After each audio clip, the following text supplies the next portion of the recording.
welcome back. Today I am reviewing part 1 of the Married to Medicine reunion, and it kind of starts with Sweet Tea just being a fan. You know, she can never pretend like she doesn't watch this show ever again. Besides all of the fangirling over Quad, knowing that Greg wanted a baby and all of that stuff, you also tried to recreate a moment that already happened between Mariah and Heavenly. I know y'all remember that reunion where Mariah had that huge poster on her door and Heavenly came out and started drawing on it, and she drew some horns or in a mustache or something like that. So Sweet Tea goes to Heavenly's door and puts up this picture of Heavenly and Damon when Heavenly was clearly overweight. Don't do that! Excuse me, what's up with this? Frying pan free. Ooh, my man look good on it. You know, it's probably like an embarrassing for her, or just something that she doesn't want to be reminded of. She doesn't like being in that place. I don't know. But I mean, clearly she was trying to get under her skin. She put this picture on her door and then wrote frying pan free zone under it. I mean, the moment was nowhere near as iconic as Heavenly and Mariah's moment, obviously, but I'm just here for Sweet Tea giving Heavenly what she be dishing out. Like, she gave it right back to her. Heavenly talked about people's mama. She talked about Heavenly's mama. Heavenly was drawing on this girl's picture. Sweet Tea brought a picture to her door and drew on it. Like, I'm not mad at it. The only thing I feel like is the picture probably should have been a little bigger. And maybe don't come off like a fan, you know, but I'm not upset at her giving it to Heavenly. Like, it is what it is. You know, and then if y'all remember, Heavenly gave Mariah a picture to make up for drawing on her reunion photo, and it was a photo of Mariah when she was bigger than when she was, obviously unhappy. So I'm here for Sweet Tea giving it back to her, but it's just like, girl, you clearly a fan. But I do like how she was sitting on ready for Heavenly this entire time at this reunion. So they start with Phaedra and Quad. How Phaedra kind of, you know, drifted away from her and let the Titanic sink on her own. And then they talk about Phaedra and Dr. G a little bit. They talk about how Dr. G claims they dated and Phaedra claims that they didn't. Now, I never not believed that they didn't go on a date. But the reason that Phaedra keeps denying it is because she's saying that she connects dating with being intimate and all. Ain't nobody said all that. Nobody said all that. I just believe they probably went on a date. Nobody said y'all was talking, y'all was messing around. Nobody said any of that. They said y'all was dating. Dating means you go on dates. So, I mean, I believe it happened. I do believe Phaedra asked him for the money and he probably didn't have it at the time. But to be honest, like, it's irrelevant. I don't really know why it's a topic. I do believe that it happened, but I don't really know why it's a topic. So Phaedra just shut it down with, look, y'all claiming I asked him for the money. We ain't together, so clearly he didn't have it. So that's y'all problem. If I did ask the man for $4,000, he obviously didn't have it, okay? And y'all both married the man. Exactly.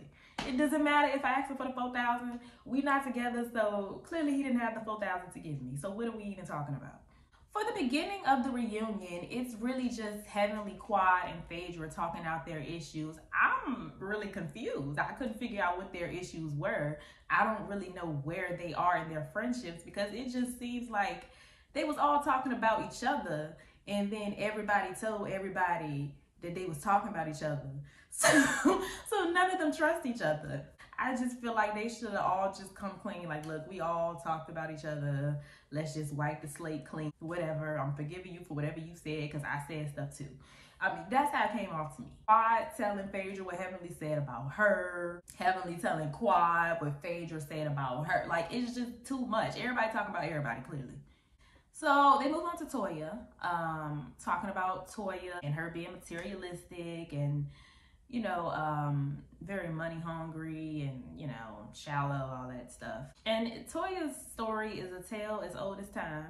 You know, you have some people who grow up poor, broke, whatever, and it really affects them.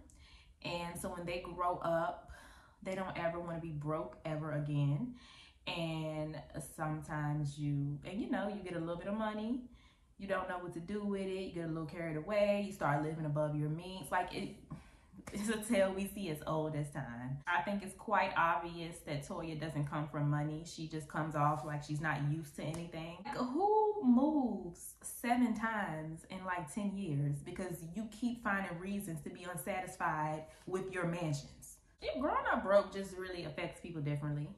You have some people who end up like Toya, who are like, I don't ever want to be broke again. I wanted a Louis bag when I was 7, so I'm gonna buy myself 20 Louis bags now. And you just spending your entire adulthood trying to give yourself things you didn't have in your childhood. It happens. Growing up broke is traumatizing, I get it.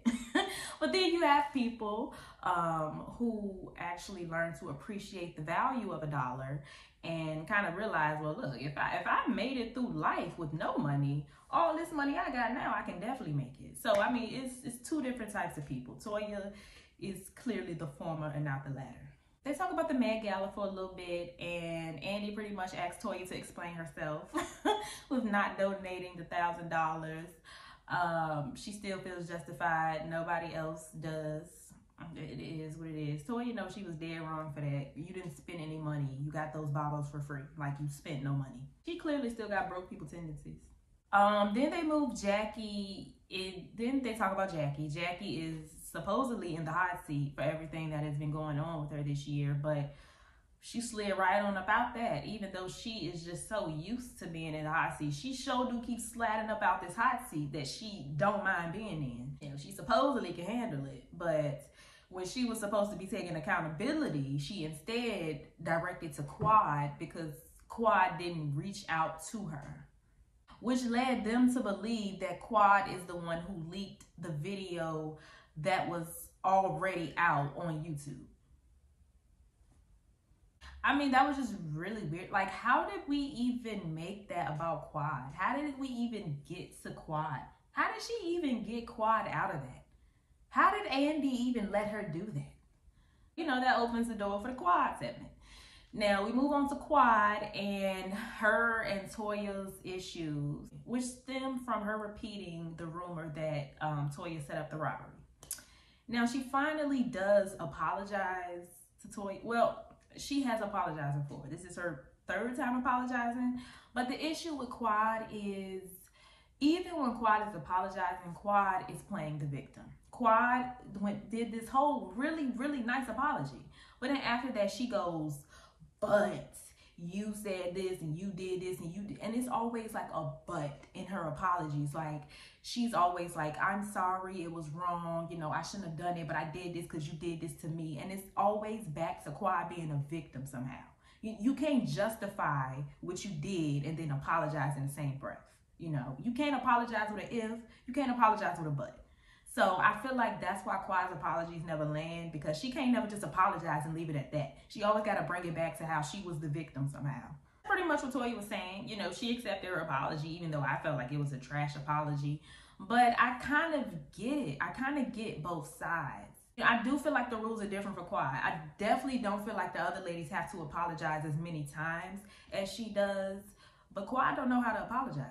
She really don't. And that's not to say that the other ones do, because Dr. Jackie definitely don't, clearly. We just deflected a whole apology to Quad. But I mean, I'm just saying, I understand why her apologies don't land. They always circle back to her. And then they start talking about Napa and how Quad was saying things like, oh, she's only here for the check and blah, blah, blah. And, you know, Quad was the one acting like she didn't want to be there. They wanted her there. Toya was dead wrong for that. She was lying. Yes, they do have a clip of you saying, we need to invite Quad. Yes, they do have that clip. But you didn't even bother to book a room for the girl. And then you made sure she knew that when she got there and that nobody wanted to room with her.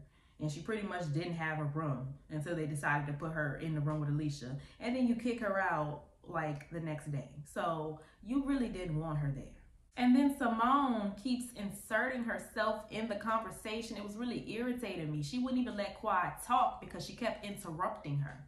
Their main issue with Quad is she don't reach out to them, you know, not as friends, like, you know, understood that they're not friends. But when things go wrong or something is happening in someone's life, Quad does not reach out to them. And Simone felt like even when the incident happened at Quad's house, I'm going to respect her and say incident and not say the details like Simone did, which was so very disrespectful after Quad kept asking her not to. After the Met Gala, she had an incident, a tragic, at her home. What was it? Simone.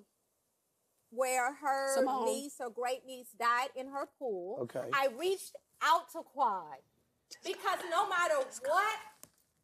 So I'm not going to say that. I'm going to say incidents. Basically, she's saying, like, even though her and Quad weren't on good terms after Napa, you know, at that time, because the incident happened after Napa, after they kicked her off the trip, she still reached out to her. So basically, that's their issue with Quad. It's like, you know, we're not friends. We're not on good terms. Okay, but if you see I'm going through something, why wouldn't you text me and, you know, make sure I was okay?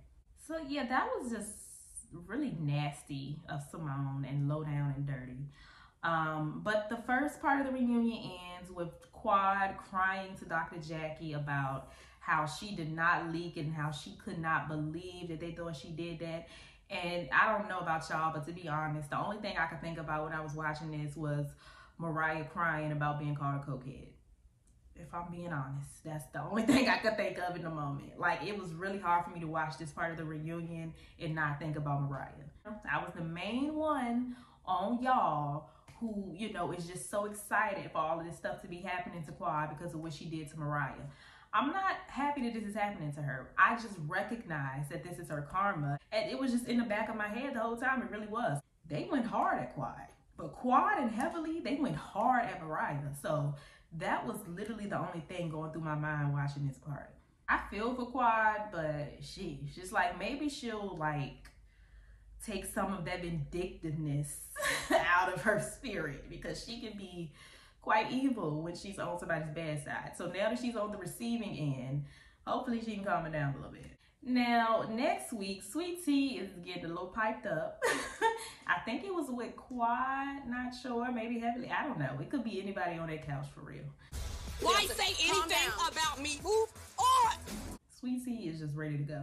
We see the husbands, plus Apollo.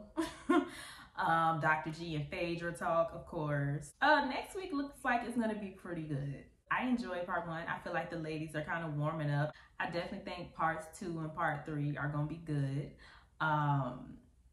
Sweet Tea is not messing around, and I'm kind of here for it a little bit. Sweet tea or Long Island iced tea today? Which one we getting? I see we getting malt liquor over here. Simone is irritating me already. Jackie done irritated me already. Heavenly was awfully quiet this first part, except with Sweet Tea.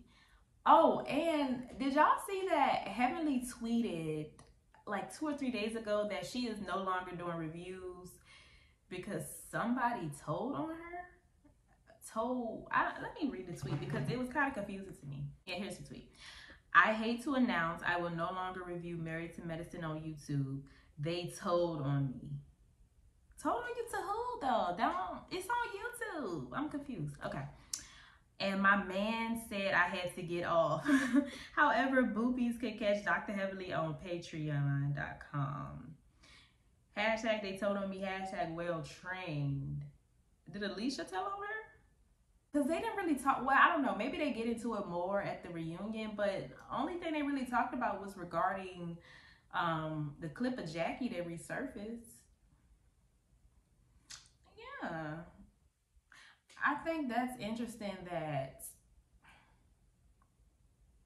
it's really weird that she stops her recaps when the reunion comes up and now she wants people to pay for it. That's really interesting. I just don't understand. Who told who? Did they tell Damon? I don't know, y'all. I don't know. Maybe Damon told her not to do it. I don't know I don't know, y'all. I don't know. But yeah, I guess she's no longer doing the reviews. I mean, I don't know why they so mad. Heavenly gonna talk trash, and regardless. In an interview, to your face, on the show, on YouTube, in her closet, I don't really think it matters.